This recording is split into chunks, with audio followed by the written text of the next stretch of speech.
காலையில் டிஃபனுக்கு வந்து இதை செஞ்சு பாருங்கள், அவ்வளோ டேஸ்ட்டாக இருக்கும். எப்படி செய்யலான்னு பார்ப்போம். ஃபஸ்ட்டு ஒரு பாத்திரத்தில் வந்து 1 கப்பு ரவை எடுத்திருக்கேன். ரவை வந்து வறுத்த ரவை இருந்தால் நீங்கள் அதை சேர்த்துக்கோங்க, இல்லைன்னா வறுக்காத ரவைனாலும் பரவாயில்ல. இதிலே வந்து கொஞ்சமாக கருவேப்பிலையை நல்லா பொடிசாக கட் பண்ணி சேர்த்துக்கலாம். தேங்காய் துருவல் வந்து நான் ஒரு 2 டேபிள் ஸ்பூன் சேர்த்துருக்கேன். நீங்கள் டேஸ்ட்டுக்கு தகுந்தபடி தேங்காய் துருவல் சேர்த்துக்கோங்க. அதுக்கப்புறம் வந்து ஒரு மீடியம் சைஸ் கேரட்டை வந்து நல்லா தோலெல்லாம் எடுத்துகிட்டு இந்த மாதிரி பொடிசாக துருவி சேர்த்துக்கலாம். நான் இன்றைக்கி வந்து ஒரு 6, 7 சின்ன வெங்காயத்தை வந்து நல்லா பொடிசாக கட் பண்ணி சேர்த்துருக்கேன்.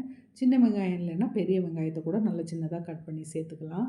காரத்துக்கு வந்து 2 பச்சை மிளகாய் வந்து இதுமாரி ரவுண்ட் ரவுண்டாக கட் பண்ணி சேர்த்துருக்கேன். ஒரு 1/2 டீஸ்பூன் வந்து இஞ்சி நல்லா பொடிசாக கட் பண்ணி சேர்த்துக்கோங்க. இதுக்கு கூட வந்து 1 டேபிள் ஸ்பூன் வந்து தயிர் சேர்த்துருக்கேன். புளிப்புக்கு தகுந்தபடி நீங்கள் தயிர் வந்து சேர்த்துக்கோங்க, கூடவோ குறைக்கவோ செஞ்சுக்கோங்க.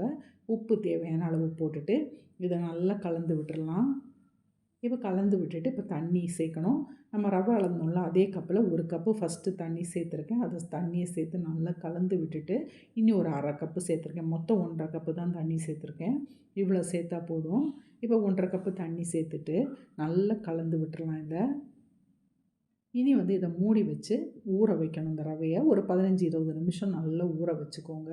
ஒரு 15, 20 நிமிஷம் ஆன பிறகு திறந்து பார்த்தோன்னா ரவை வந்து நல்லா ஊறி வந்திருக்கும். இனி என்ன பண்ணணும்னா, ஒரு நிமிஷம் போல் இந்த கரண்டியை வச்சு நல்லா கலந்து விடணும். அப்போ தான் இந்த ரவை வந்து கொஞ்சம் சேர்ந்தால வரும்.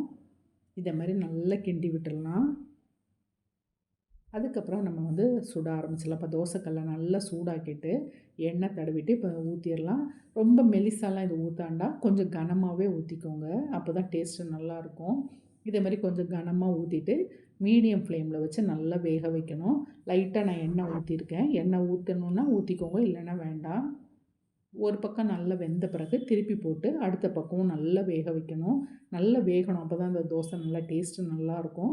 வேகிறதுக்கு கொஞ்சம் டைம் எடுக்கும். 2 பக்கம் இதே மாதிரி நல்லா வேக வச்சு எடுத்துருங்க. இந்த தோசை வந்து சும்மா சாப்பிடவே அவ்வளோ டேஸ்ட்டாக இருக்கும். இல்லை நீங்கள் சட்னி சாம்பார் கூட சாப்பிட்லாம். ட்ரை பண்ணி பாருங்கள். இந்த வீடியோ பிடிச்சிருந்தால் லைக் பண்ணுங்கள், சப்ஸ்கிரைப் பண்ணுங்கள்.